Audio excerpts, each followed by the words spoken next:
Ben Stelter's birthday. The Orange and Blue shoot for a big win to take a stranglehold of the Western Conference Final.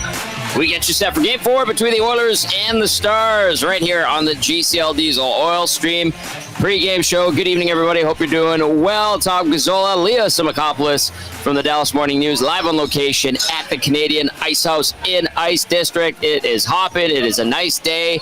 People are pumped up. Orange and Blue everywhere, Leah. Everywhere. You're in oil country, as you know.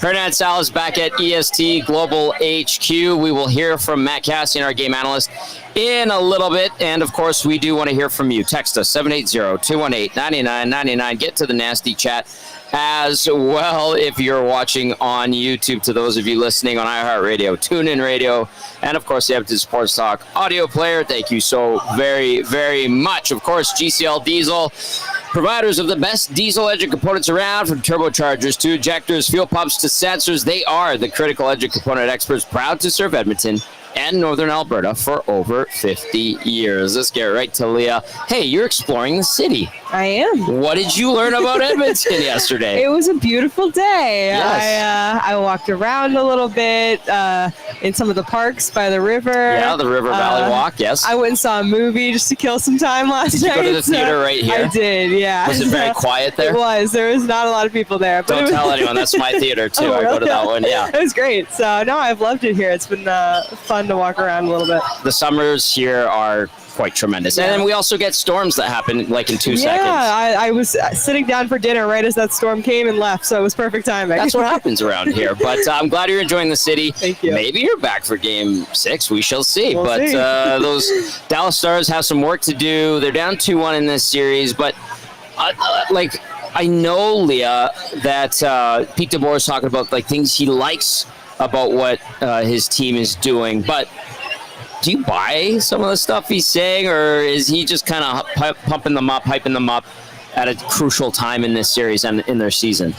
I think it's a little bit of both. I mean, I do think that they had better chances last game than they did the game before.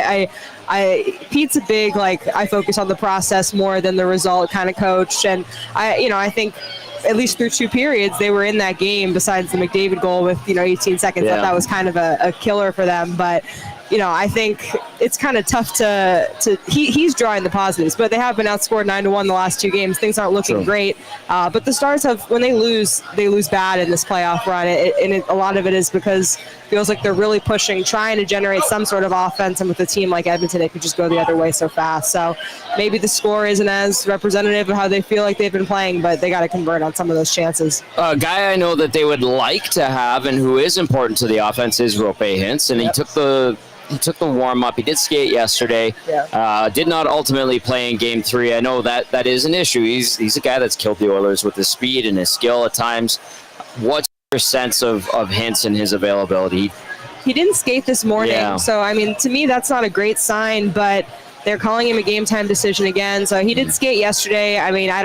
Usually, if he doesn't skate in the morning, that's not a great sign, but maybe it's different and they're just trying to rest him. I don't know, but I'm sure if he's even remotely close to going, he's going to go. This is a must-win game for them, and to not have him is really tough. Further to that, this team and its depth is something that had been discussed ad nauseum, and rightly so, I think. What's going on with the depth, in your opinion?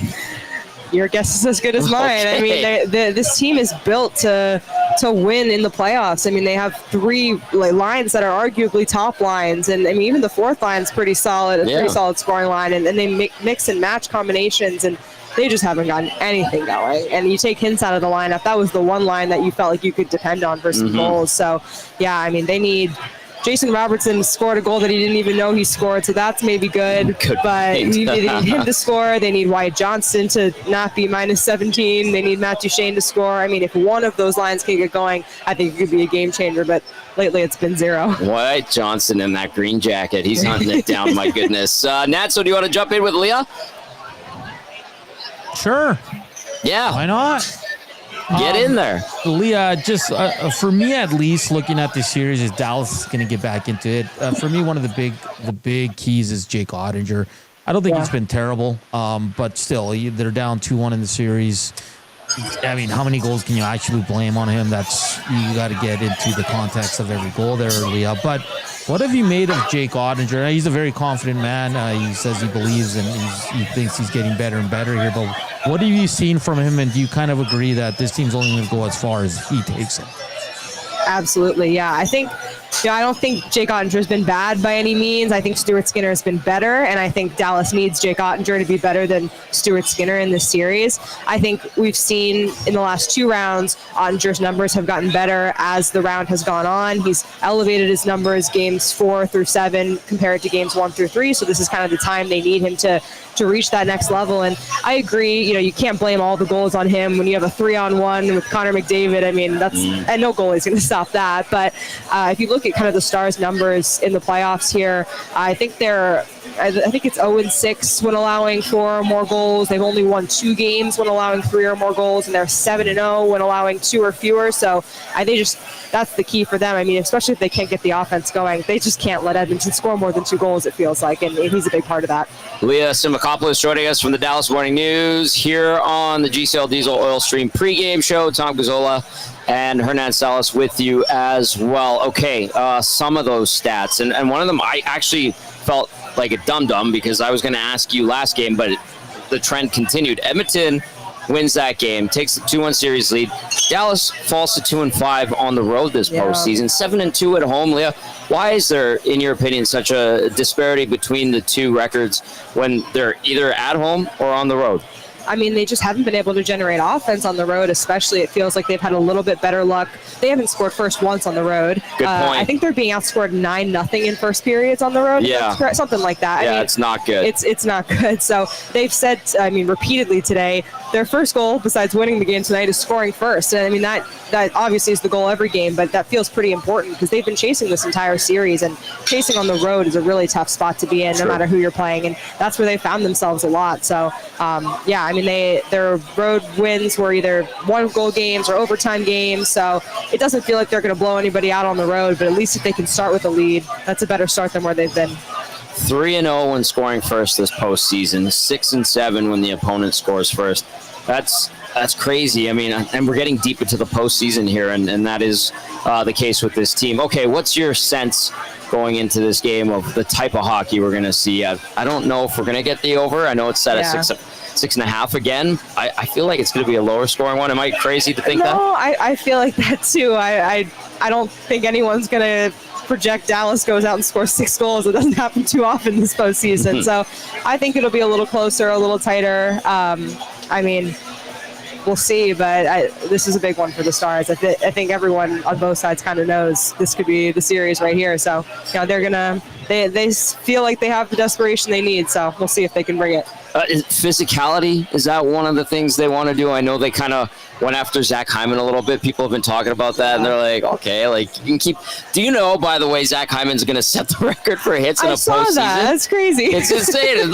He had 58 hits in the regular season. He's got over 100 already. Yeah. So they're going after Hyman. I'm just like, all right, whatever. Yeah, and that isn't really even the Stars' game. I think they were last in the league in hits and most in hits taken. I mean, it's a little weird every year in the playoffs. They kind of try to channel that. It feels a little bit forced and manufactured. I mean, certain players like Bischel and Jamie Benn, sure, but yeah, you've seen it a little more from Jason Robertson and Wyatt Johnston, which just kind of feels out of their game. But, they'll do what they can do to shift the momentum. What'd you make of the atmosphere? I know you're no stranger to Edmonton, but you can't deny the fact that the Oilers probably did take a little bit of energy from the crowd. Oh, for sure. And if the Stars, have they been talking about putting the crowd into a kind of a silence at some point? I mean, that goes hand in hand with scoring the first goal. But is that, do you think, a focal point?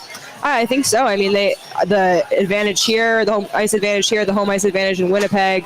In Colorado is a big storyline in the Landeskog game. And the Stars won that game, the first game that Landeskog was back, and kind of silenced the crowd in a sense there. Yes. I think they expect a similar energy tonight, knowing this is a game where Edmonton could really grab a hold of the series. And they kind of are taking a similar approach. I'm very happy you brought that up because that was discussed today, and that is a good correlation. We'll see if the Stars can silence the Edmonton faithful. It's going to be rowdy in there. Elbows up as you make your way through the moss pit to get to the rink.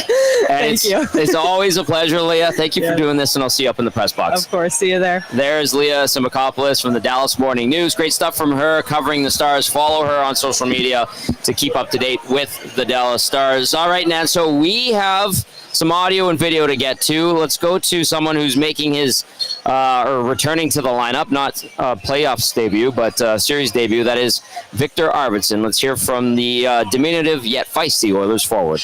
Again, you must be excited to kind of jump back in. Just give us a thought on that. No, excited. It's going to be fun. What's it been like? Because I know, like, Chris was almost apologetic for taking you out of the lineup because he said you were playing well.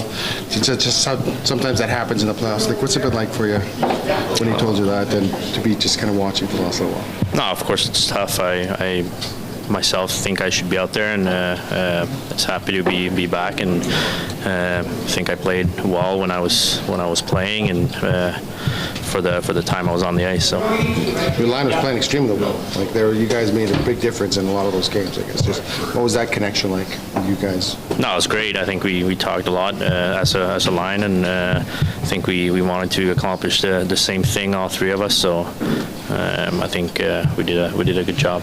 Victor, could you maybe talk about two separate components while sitting out? One, understanding why you maybe had to sit out and just what we saw from the group while you're there, and then two, how much that also springs your motivation, because you're a competitive guy, you're a fiery guy, we know how good you can be at this time of year, so maybe just the balance between those two aspects.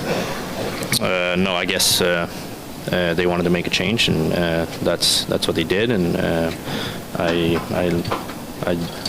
that's how it was. And coming back, I think I'm just have to play the same style of play as I did and as I always done, and bring energy and bring a lot of pucks to the net and bodies to the net and forecheck and play good defensively. So yeah. Kapanen and Stetcher said how when they came in, it was that first game. There's lots of emotion and they're flying around. You kind of sense it in a way. It's you'll feel the same, and it's almost like you said he got shot out of a cannon those first few shifts.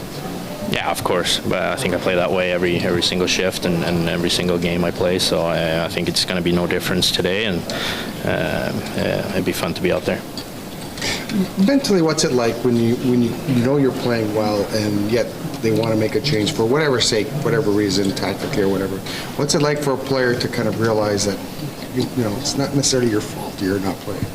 I think that's the toughest part of our job, and especially when you're doing everything right and trying to bring something to the team with the role you have. So for sure, hard. Victor, against Vegas, they were the best rush team. You guys really shut them down. Dallas is second best, have shut them down. From when you were playing and then watching, what's impressed you most about the group's ability to limit chances off the rush? No, that's just hard work, I think, and being smart and just effort level coming back and effort level staying above pucks and staying above bodies. So I think we've done a great job of that. Chris talked about your speed and versatility as an asset here. How are you going to use your speed to counteract what it doesn't make? I'm just going to skate. That's it. It's a deep team.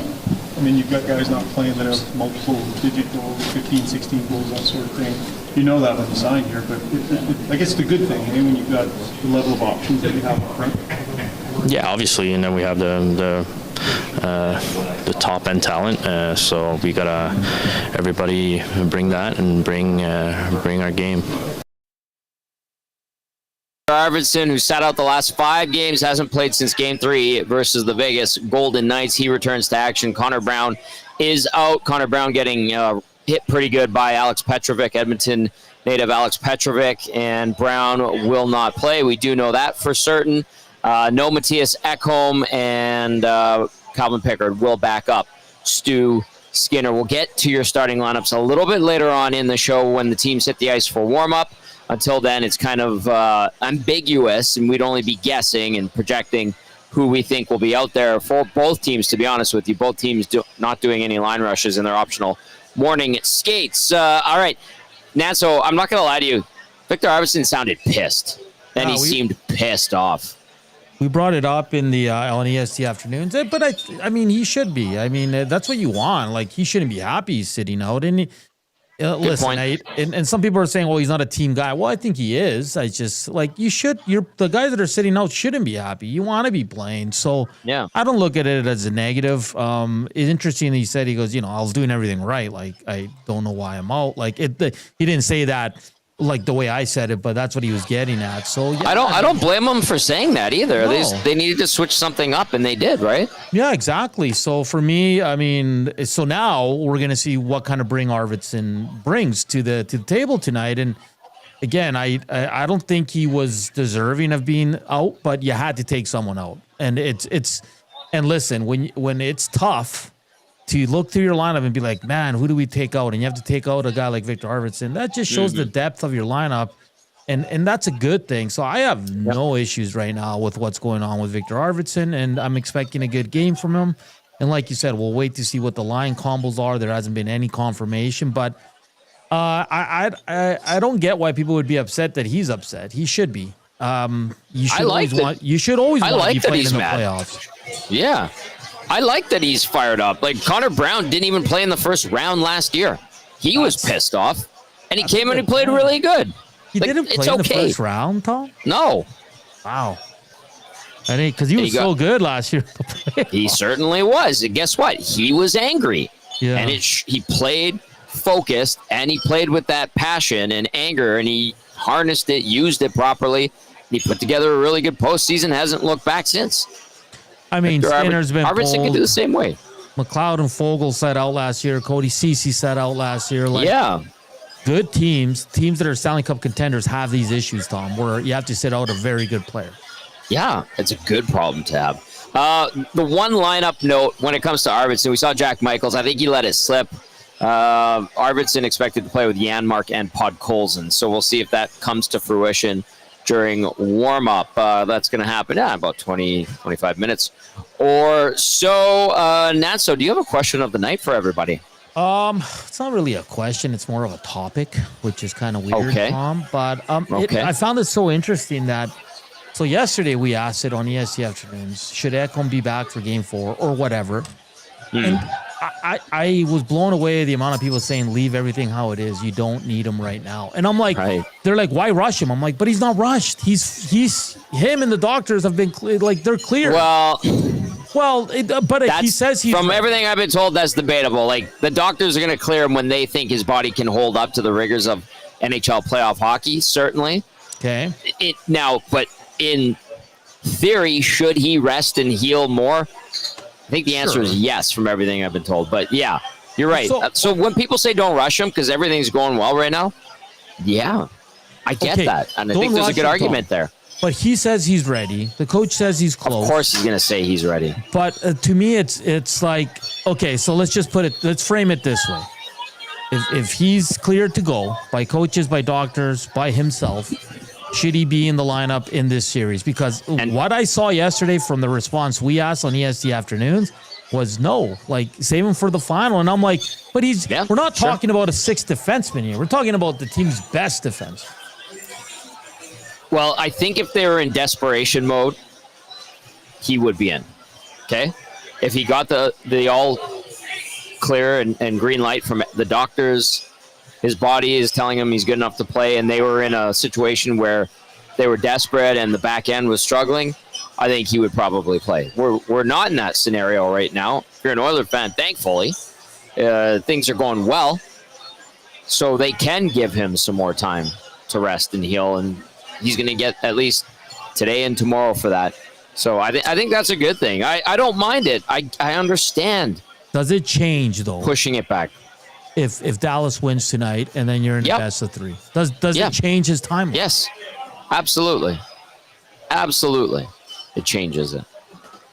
It's a good thing, Tom, because when your fan base is saying don't play your best defenseman is because things are going damn well. That's true. Like it's mind-boggling to me that that's where we're at with this team, that they're played so well, Tom. that people are like, no, leave him out. We don't need him right now. Say, right. Do you know what I mean? And they haven't won the series yet. It's 2-1. Now, if they win tonight, the Oilers are gonna, they're going to the finals. It's that simple. If they lose, then we got a best of 3, and we'll see what happens. But it is crazy how the narrative has changed here when the team is, because the team has been rolling since Game 3 of the LA series. Tom, let's be honest. It has. Yes, it has. That's no stretch. That's very true. They've lost 2 freaking games, man, since that time. 2.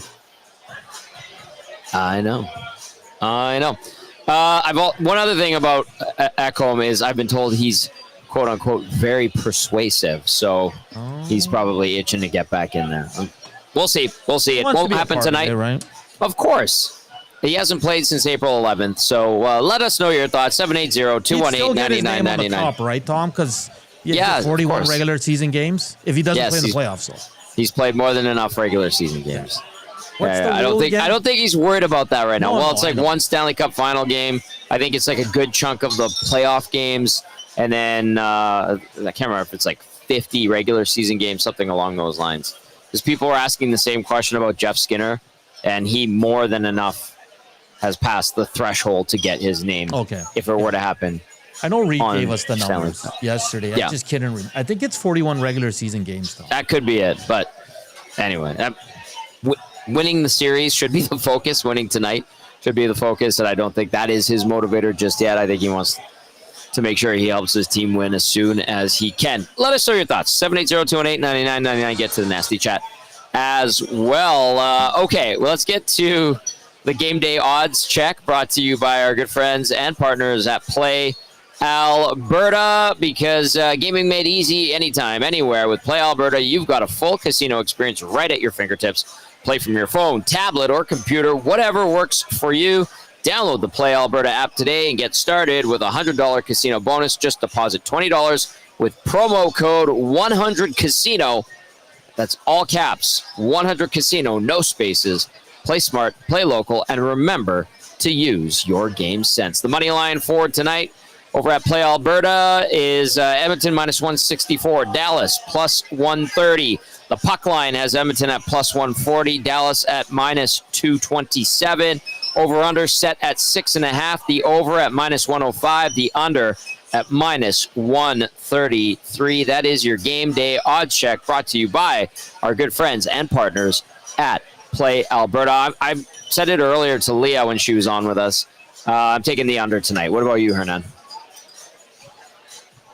Yeah, I think so too, buddy. It's we're kind of due.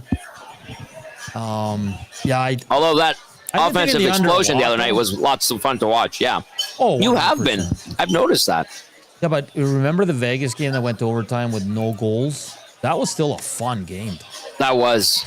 Right? Yeah, it was. Like, it's not, you don't need, like, it can still be an exciting game if it's low scoring. I just think that's the way it's trending. It's interesting what, was it Leah? No, sorry. Sam Nessler on our show, Tom. Interesting what he said. He said Dallas feels like they're getting better and better. Yeah, and that's what I asked Leah, and she kind of rolled her eyes when I don't know if you're watching, you would have seen her kind of roll her eyes because I asked about Pete DeBoer talking about that. I'm like, are they really, Hernan? But they played one good period last game. So, sure, you give him credit for that. And if it wasn't for Skinner, it's probably a different outcome. But I don't know, Tom. I don't feel like they're getting better and better. They had a good period. No, and I don't. That. But, you say that they feel like they're getting better each game? I don't know about that. Okay. Well, maybe today's the day, and they put that feeling to good use, and it ends up with the result that they desire. But I don't know. I kind of see it a little bit differently. Leah seemed to feel the same way we do, so that's interesting. Let us know. We want to hear from you. Cash texting in, and he's got great Ben Stelter T-shirts, and I think some hoodies there. And Cash says, Ben was one of my wife's patients. She picked these up today. They're really nice. They got the Ben Stelter cartoon caricature, and it is Ben Stelter's birthday.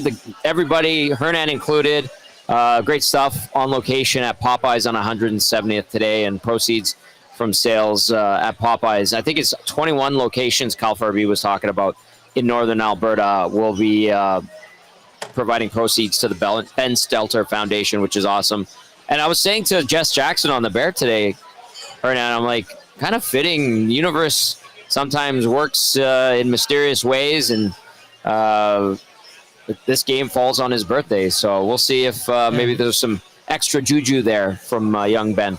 And Tom, yeah, it's great. Benny, always good juju when it's Benny's birthday today, and we remember and celebrate him. Not just that, it's Mr. Game 4. Ah. You know who that is, right? I believe I do. Okay, 19 years ago on this day, do you know what happened? The Oilers advanced to the Stanley Cup final. Am I remembering that correctly? Yes, in 2006. They beat the Ducks. I was in 2-1. Cancun. I was in Cancun. I do remember that day. I got absolutely schmammered. I remember having a lot of cervezas that night celebrating. Oh, yeah. Yeah. So there's Senor three Tom had a things lot right too. there, Tom, that are just good vibes for this Oilers team. I like that. Maybe it's a sign. Hopefully it is if you're an Oilers fan. And we'll see if they can harness that good energy and put it to good use on the ice tonight. All right, get those texts in, 780-218-9999. Get to the nasty Cass chat is ready. as well. I see Cass is ready. I'm going to rattle off a couple of texts before we get into Game Changers with Cass. Coach Mike says, I don't understand how Dallas has gotten this far into the playoffs. It doesn't make any sense. Oilers come out of the gate the same way they did in Game 4 versus Vegas, and it's over in 5. And then Coach Mike questions, they're getting better? They registered 4 shots in the third and totally collapsed. Nolan from St. Albert says he's got a 6 o'clocker lager at 5:30. Uh-oh. I like it. Delicious 6 o'clocker lager. And then Troll says 1 good period is an improvement for Dallas. L-O-L. All right, let's get to our game analyst, Matt Cassian. Oh, he's looking very festive today. Look at Cass. He looks great. For Game Changers, brought to you as always by Damon Bunting Real Estate. Damon Bunting, consistent top producing realtor in the greater Edmonton area for over 17 years. He's community driven and understands what it takes to make a difference in our city. So check him out, DamonBunting.com, or visit his Instagram at Damon Bunting Real Estate. Hello, Cass. How are you? Hello, Tommy. Hello. I am good. Hello, New York. Yeah, I'm good. It's not so much feeling festive as it's warm outside. It's warm outside, and so this thing has the short sleeves, and rather than wearing the full get up for work, I'm wearing short sleeves today. Mm-hmm. It's a good day. It's a warm day, and the Oilers are playing the Dallas Stars, and it's even hotter in Texas than it is here. So let's hope that the Oilers can harness that heat on the ice tonight. You know what's interesting, Cass, is they have inside the arena, I'm pretty sure they brought in dehumidifiers, and they've got them pumping, because I noticed them. They got the pipes going, and they have they're massive. They obviously brought them in through the garage area. Yeah. Huge units, which is surprising because they always have to pump in mist. There's mist that goes into the arena during the winter months, and they've got the dehumidifiers going at Rogers Place. So you and I were talking about, and Hernan talking about how in Dallas it's a bit tricky. Is that surprising that maybe they brought it in and they're making sure they can do everything in their power to, well, they should make sure that the conditions are good, but here of all places, right? It's a little different that they need to do it here, but that's why you don't have those massive units here permanently like you do in a lot of those southern arenas. It's more of a short-term thing, not typical, but hey, you can feel the mugginess outside. You can feel it inside. It's especially with any kind of air conditioning. Currently, you just want to make sure you're hitting close to that target humidity for the sake of the ice. So I'm not surprised they did. I am just surprised. It's just not typical Edmonton weather. But hey, got to make the ice good. Good point on target humidity and target conditions, because that is the key. So, well said. Let's get into Game Changers here tonight, Cass, as the Oilers look to take a stranglehold on this series. We talked about this guy being a little bit tenacious and feisty, and I said he sounded pissed off. I was in the room, we were doing the interview with him, and I'm like, ooh, he's a salty boy. My cousin Vicky. Yeah, Victor Arvidsson back in the lineup, and I hope he's salty. I don't know if you ever seen that movie, My Cousin Vinny. It's a classic. Years ago. Gangster movie, years and years ago. Joel Pesci, I think that's how you say it. Pesci. You can't say that name wrong. It's Joe Pesci. Joey Fish. I'm not Italian, man. I'm not Italian. Hey, I'm not yo, I try to wait. be a paisan, but I'm not. So, listen, he's a guy that quite frequently his characters, obviously colorful language that they use, but he's always kind of angry. Like every single character he plays always has a little bit of that angry little to him. And he's a smaller guy, little guy, has a little bit of that fire, has a little bit of that anger to him. And I love that we're hearing that from Arvidsson. And I just hope it shines through in his game. Now, and I know Knobloch comes out and says, we were happy with this game. We thought he was playing well. It was a really hard decision, but we had to take somebody out and needed a different look, so we took him out. Yeah. Now you're salving the wounds a little bit there, right? Like you for Knobloch to say that, because the reality was Arvidsson wasn't doing anything. He wasn't doing anything. That's why he got pulled from the lineup. He wouldn't have got pulled from the lineup if he was as good as Knobloch was saying. He wasn't. You put in Kasperi Kapanen instead of Victor Arvidsson. Regular in the lineup, guy that played quite frequently in your top six versus a guy that was a waiver type of player in and out of your lineup. Now, Kapanen has stepped in and been very, very good since he stepped in, which is why Arvidsson hasn't got back in. But I love that he's angry about it. I'm just hoping that he actually shows us that. Can we finally get to the Victor Arvidsson that plays with some fire, that plays with some feistiness, that plays with that just jitterbug, aggressive on the forecheck, around it physically, driving everyone crazy around the front of the net, battling with guys over and over and over for a full 60 minutes like he did with Ekholm when he was with LA in the playoffs. Like, we just haven't seen that, and I really hope he brings it tonight. Now, a little bit of a different look than Connor Brown. Connor Brown brings the speed, has brought a really good forecheck, has been just a really good player so far in the playoffs. So in some ways, some big shoes to fill. Arvidsson, I don't think, has the speed capacity that Connor Brown does. However, he does have the ability, hopefully, to still cause disruptions on the forecheck, to make it difficult for Dallas to either break out or to accelerate out of the zone cleanly and with all kinds of speed. So a big task for him stepping in. We'll see. I don't believe the lines that we saw this morning. I think we're going to see we'll see a shift up, and part of it could depend on how Arvidsson is. But whether he's playing that top six type of minutes or he's at that 7 to 9 minute playing on the fourth line type of minute range tonight, I just want to see that tenacity from Victor Arvidsson today. Use that rage, use that anger, use that frustration that you haven't been in, and show us something, bring us something, bring another level of energy here for the Edmonton Oilers tonight. Victor Arvidsson through 9 games this postseason, a goal and 3 assists, +2 rating, and 4 penalty minutes. That is point number 1 of Game Changers, my cousin Vicky.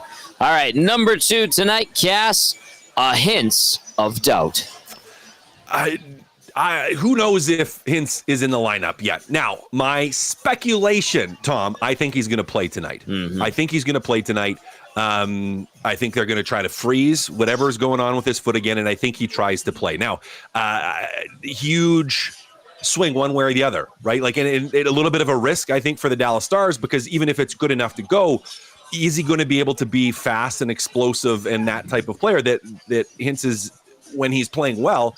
And we don't know that. And I don't know if the Dallas Stars know that. That's why he didn't play last game. It's like you couldn't be certain that you were going to get Roope Hintz at 50%, 60%, 70%. And the decision was made to say, hey, whoever else steps in the lineup or playing in that top 6 is going to give us more than he can at that 50% level. So it will be interesting ultimately to see what happens with it. I'm assuming again that he is going to play. Now for the Edmonton Oilers, how are they going to respond if he is out there? Want to bet in the first scrum, first chance around the net, someone's given that foot a little bit of a tappy tap, just a little tap, just tappy tap, just to see. That absolutely will and should happen if you're an Edmonton Oiler. You're going to test it out a little bit, but a big swing player potentially for the Dallas Stars. Now he hasn't managed to produce much in this series. Not like some of the other guys have. Rantanen also hasn't managed to produce much in this series, but it'll be interesting to see what kind of a boost he can actually bring the Dallas Stars. So a little bit of a wild card tonight because we don't know exactly if he's going to play and what type of Roope Hintz is going to be in the lineup if he does. But Tommy, certainly a player that you do have to be aware of if he does look like he's got some juice. Cass, I thought there was something you said very interesting on Two Guys and a Goalie today when you're talking about like freezing up and how they have to go about doing it. And you're like, you can't just freeze the whole foot. Nope. You have to do it in a very specific area. Can you share that? Maybe some people that are listening or watching now didn't catch that earlier in the day. But I thought, I'm like, oh yeah, because if you freeze the foot, that has some detrimental aspects to it too, does it not? Well, you can't freeze the whole foot. It's not like a epidural. My wife with one of the babies, she got the epidural. They basically stick a thing and freeze your spine, essentially, where it's like you can't feel. Now you can you can push, you can get a baby out, but you can't really feel everything from your waist and below, which means is like, you're probably not going to get up and walk to the bathroom in that instance, right? Because you're going to fall on your face. You do not have the control. And it's the same thing with your foot. Like for anybody that has ever like sat cross-legged or like crossed your legs on the couch or something like that, like, or sometimes if you've slept funny on a foot or like crossed your legs or something and your foot goes to sleep, well, how well can you walk when your foot's asleep? Not very well. And the same thing applies to freezing. You can't just freeze the entire foot. You have to try to be targeted. Now, where they're probably trying to target, because it's one of two things, and this is what I said on the podcast. It's one of two things. It's either fractured, like you got either broken bone in your foot, or you absolutely hammered the tendon that runs right at the front of your foot. So there's something that we call lace bite is a frequent term. Or in the hate lace bite. It's the worst. It is absolutely horrible. And it gets to a point, if lace bite gets bad, where that nerve and that tendon are so aggravated, you can't move your foot forward at all. Like any kind of pressure on that is just an absolute nightmare. And you have to try to relieve it how you can. But, gels and all kinds of things only go so far. Now, if it's a broken bone, you probably can get that localized freezing in, and then hopefully you still have that movement and that functional movement. Now, the trickier thing is if it is that tendon that's through there, is you have to, because that's a major part of your foot and your ability to pull up your toes and to fire, like to push out down, to extend your foot the other direction as well. If you're going to have to freeze that, it's going to be a lot more tricky. I'm not a doctor, but my assumption. So this is an assumption. My assumption is it's going to be way more tricky to isolate that part of your foot and the nerves that run through that part of your foot without, severely impacting, like in getting just like a club foot where it's just, the whole thing's frozen. So a little bit of a tricky situation. And that's where it could be a tough injury for Roope Hintz to play through, because it's like, well, as much as we want to call him soft and a baby, it's like, well, if it just hit that right spot and on the nerve, that can cause major problems. And I'll actually go, so this wasn't on the front of my foot, it was on the side of my ankle, but I had got, this was smart, but I got thrown from a Sea-Doo at full speed and hit right on the nerve on the outside of my foot. And that I couldn't skate for a couple of weeks. I couldn't even skate for a couple of weeks because like any kind of pressure on that nerve was just like absolute shooting fire all the way up my leg. It was horrible, awful. And still to this day, it's like if you push right on that spot, it's like, I can feel exactly where that was. Jeez. And so, it could be bad for him. So we'll see again. They're definitely going to try to freeze it. And we'll see what kind of success the doctors have, because clearly it did not work well enough for Game 3. Yeah, he was on the ice for 5 minutes in warm-up the other night and not good to go. We'll see what they do tonight if Roope Hintz is good to go. Cass, you elaborated on that perfectly. That's why I wanted you to describe it. And I know a lot of players have gone through the freezing process, and you can't just freeze the whole foot because you can't snap your foot and your ankle when you're skating and get that extra little push, as Belzy described it when he was talking about high ankle sprain. So good point there. Glad you could share that with us on Game Changers. Point number 1 was my cousin Vicky. Point number 2, a hint of doubt. Of course, Game Changers brought to you as always by Damon Bunting Real Estate. Point number 3, Cass Oettinger. 0.842. The Jake Oettinger for all the Jakey. And I love, by the way, if you're a fan that is going to the game, was at the game the other day, I love all the variations of the chants that were going on. They're pretty good. To Jakey, to Jake, to U.S. backup. Yeah, that one. I love that one. They that borrowed one it from Winnipeg. Yeah, it was. It's a good one. Like I love all those. But the reality is, with an .842 save percentage this series, Jake Oettinger hasn't probably been good enough for the Dallas Stars. Definitely got out-battled by Stuart Skinner in Game 3, where Dallas had all kinds of momentum. They were playing very well in the second period. And the few chances that Edmonton had, they managed to put the puck in the net and then just kind of steamrolled on that. And Oettinger hasn't been a guy so far this series that has been a major difference maker. Now, Joaquin Gage came out and said that Ottinger's a difference maker today. That's what he came out and said. He said they're gonna have to beat the goalie today. Like, it's gonna be a tough one to do that. And so I don't know if he ran with that on your guys' show too, but that's what he said earlier. So I'm gonna stick to that's what Gager thinks. So he thinks Ottinger's gonna have a night. But if the Dallas Stars want to have a chance of winning here, he's probably right. They do have to have a night. Edmonton Oilers are going to get their opportunities, especially if Dallas is trying to press. So Jake Oettinger, Dallas wants to win, has to be way better. Hernandez. I saw a comment. I think Oettinger made, Tommy. Maybe you can correct me if I'm wrong, but saying where like he's extremely confident, despite what's happened in these 3 games. Because guys, let's be honest. Like I don't think he's been terrible, right? Like we have terrible. We have he's to put okay. Yeah, like context, like I think Leah said, a 3-on-1 with Connor McDavid. Like the chances of you stopping that are tough. So, but I've been saying it all along. If Dallas is going to go ahead and win the series and go to the finals, I think Jake Oettinger is probably top 2 most important player on this team. He's got to outduel Stuart Skinner right now. And guys, so far, same as last year, he hasn't. And they need him to backstop them, especially with the Oilers are going, the crowd's behind them. He's got to shut them down and quiet the crowd down as well. He's got to steal a game here, guys, if they have any hope of winning these series. I truly believe that, because I don't know what's going to come first. Jake Oettinger stands on his head, or the stars of the stars show up, because they haven't. Then again, they haven't been terrible, but they're not producing, guys. Yeah. There's a lot of passengers. That's a term that's being thrown around a lot with the Stars. Lots of passengers and guys that are usually drivers, which, you know what, is surprising, but no Oiler fans complaining about that today, are they? No, and I want to kind of jump in because you guys, before I got on, while I was in the lobby waiting, you guys brought it up and brought up like Pete DeBoer's comments and how it's like, well, they, and Ottinger's comments, kind of the same thing, like where they seem to feel confident and the Dallas Stars feel like they're playing better. Yeah, and someone said to me today, and I can't remember, I wish I remember who that was, is that, coaches' jobs in the playoffs all of a sudden become, actually my buddy Derek, I think, their job is like to become a really good liar. Yeah. Right. Like coaches, like, to the press, to themselves and to the players as well. Right. Like to their team as well. It's like where your job is to be a really good liar, where you're like, you're trying to in the media, just like you're going to try to with the win, even if you don't truly believe that you have been getting better, you're going to be like, hey, we're getting better. There's chances there, right? Like, because you have to keep hope alive.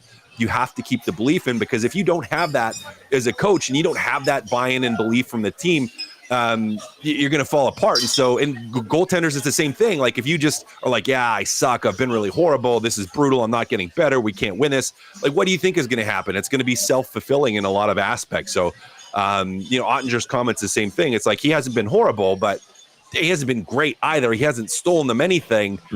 Dallas, has really realistically had 2 periods in 3 games where they've won the period from a play standpoint. So yeah, they're maybe lying to themselves a little bit about the how the situation is or how it's been going. That being said, the reason you lie to yourself is because you're only down 1 game here, and if you have another good one, and that's what it takes to just get your mind in the right place, you're still in this series, because they are. It's not over yet. The Oilers are only up 2-1. Lots of hockey left to be played. But if Edmonton continues this trend and keeps winning, then, I think we can kiss the Dallas Stars goodbye pretty soon, if it happens tonight that the Oilers pull this off. Okay, a couple of updates really quickly for everyone. via Leah Simakopoulos, who was on the show earlier. She's up in the press box now. She has a video up. Roope Hintz is in attendance for Game 4 warm-ups. And then Leah also adds, just a side note here, referee Chris Rooney will return to officiate Game 4 of the Western Conference Final after getting injured by a stick to the face in Game 7 of the Panthers-Leafs series. That was a scary situation. If you guys recall, Rooney got a stick underneath the visor, really close to the eye. So good to see that he is back and ready to call another game. So there you go. Hintz is on the ice. If we get an update in terms of line rushes and all that, we will pass it along your way. You can text us, 780-218-9999. Get into the nasty chat as well. Let's go to CJ in Chicago. She sends in a photo of her watching us. Thank you, CJ. And says, I'm having leftover B-Day cake and champagne for dinner.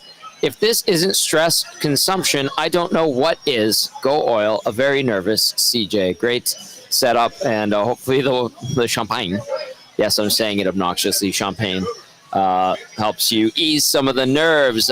Mary says, I love how the EST pregame show goes into the intricacies of an epidural. Maybe it's like when the dentist has to freeze half your face when you look like a slob when you try to drink from a straw. That one from Twitter, Mary. Yeah, I only know what an epidural does. I don't study things the way Cass does. Cass is a student of life. Is that fair to say, Cass? You want to know things. Yeah. I try to be. I mean, with the epidural, got 3 kids, right? And so you're researching stuff in that instance. What's happening to my wife? If you're going to jab a needle into my wife's spine and dump a bunch of drugs in there, I kind of want to know how you're going to do it and what's going on. So fair enough. I try to be. I'm not. You don't know everything. Lots of things I don't know. Ton of things I get wrong, but I do know some things. You know enough things, that's for sure. Some things, yeah. You do know some things, and you know them very well. Big Tickets texting in says, sitting outside with a screwdriver and the pregame show, I might be schmammered tonight too, Tommy, when the Oilers win. We have lines. We have lines. All right, let's go. Hernan Salas, let him rip. McDavid with Hyman and RNH. Draisaitl between Corey Perry and Vasily Podkolzin. Rico with Kapanen and Evander Kane. Janmark with Frederick and Arvidsson. Kulak Bush, Nurstech, Wallman Klimberg, Stewie Skins between the pipes. There you have it, boys. What do you make of those, Cass? Gonna last 5 minutes. Yeah. It's good. We're gonna see some different ones depending, and it could depend like on Roope Hintz too as well, and if he actually plays and how Dallas's lines end up shaking out. So I think you'll see them start the game like this, but they're probably going to change. I would assume first or second shift. We'll probably see a little tweak. And I also have lines for the Dallas Stars, courtesy of Sam Nessler. Okay, Nat, so give me a minute to rattle off the liner, if you don't mind. Yeah, of course. Starting lineup is brought to you by South Fort Chev. Go see Daniel and his team in the Fort, and they'll give you $1,000 extra credit on your trade-in. Drive a little, save a lot at South Fort Chev. See dealer for details at www.southfortchev.com. Hernan, all yours, buddy. Yeah, courtesy of Sam Nessler. He says, Game 4 warm-up lines in Edmonton. Roope Hintz between Rantanen and Robertson. Duchesne with Sagan and Marchment. Okay. Johnston with Granlund and Jamie Benn. And then your fourth line is Steele, Back, and Blackwell. Defensively, Lindell with Heiskanen. Harley with Ceci. Bichelle with Petro. Jake Oettinger in that. All right, so Roope Hintz, good to go. The dark arts, the game within the game. Little taps on top of the foot tonight, Cass. And then when it comes to the Oilers, you don't think that those lines are going to be lasting all night long, do you? Nope. No. They're going to change and change quickly. Yeah. Most likely. But that's okay. That's, the old cloak and dagger of the playoffs sometimes. You're switching that stuff up and you're finding players who's going, who's playing, who's got the jump, who's got the juice, who's got the gas, and you're tweaking and fidgeting with it a little bit. Cass, is it for you? Because, listen, I think Corey Perry's been awesome all year in the playoffs. But is it because Corey Perry's with Draisaitl and Podkolzin, where Corey Perry usually is not playing second line minutes, right? He'll play 12 minutes maybe on the night and get that power play time. Is that why you think they won't last, because of where he's slotted with Draisaitl?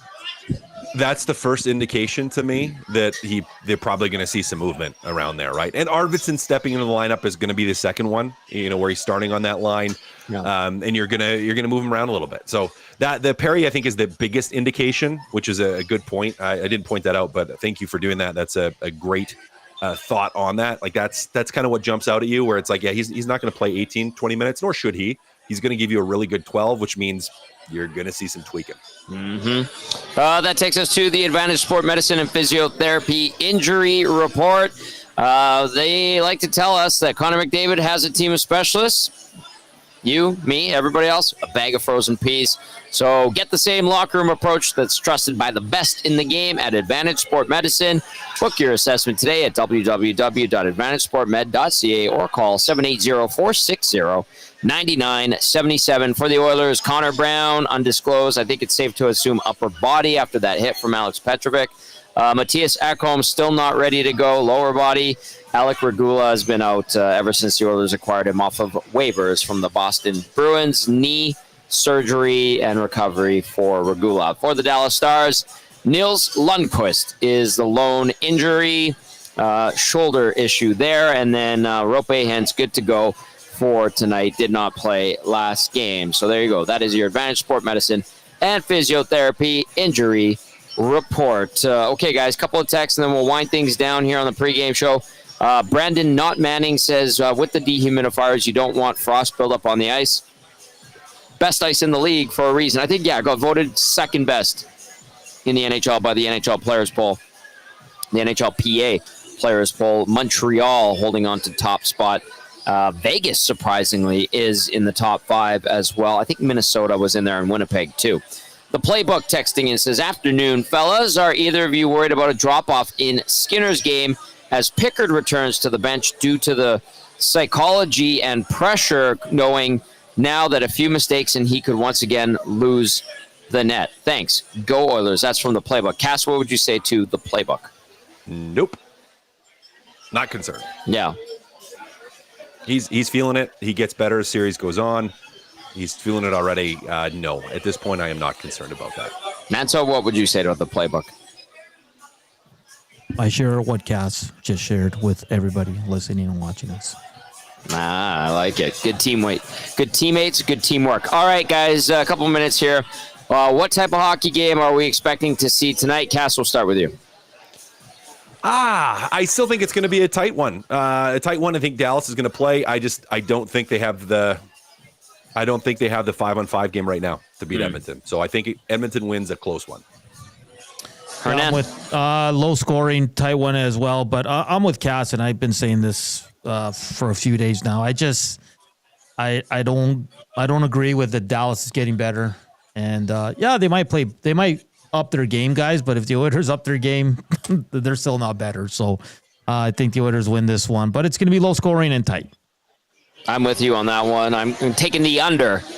Over-under set at 6.5 tonight. I'm taking the under. I've been going on the over the last little bit, and I'm going to go the other way. And I think the Oilers end up hanging on. The Stars fan in a white cowboy hat just walked by and gave me the old pistols there. So I don't know. That's nice. Big shout out to Preet from Gallo LLP, who stopped by and said hi.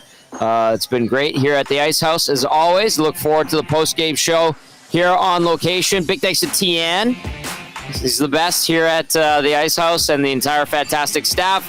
Come on down if you can and join us for the post-game show. Roope Hintz, good to go tonight. You've got Victor Arvidsson in for Connor Brown. That's going to do it for the GCL Diesel Oil Stream pregame show. Forecast and Hernan. I'm Tommy saying enjoy Game 4 between the Oilers and the Stars. We'll see you later.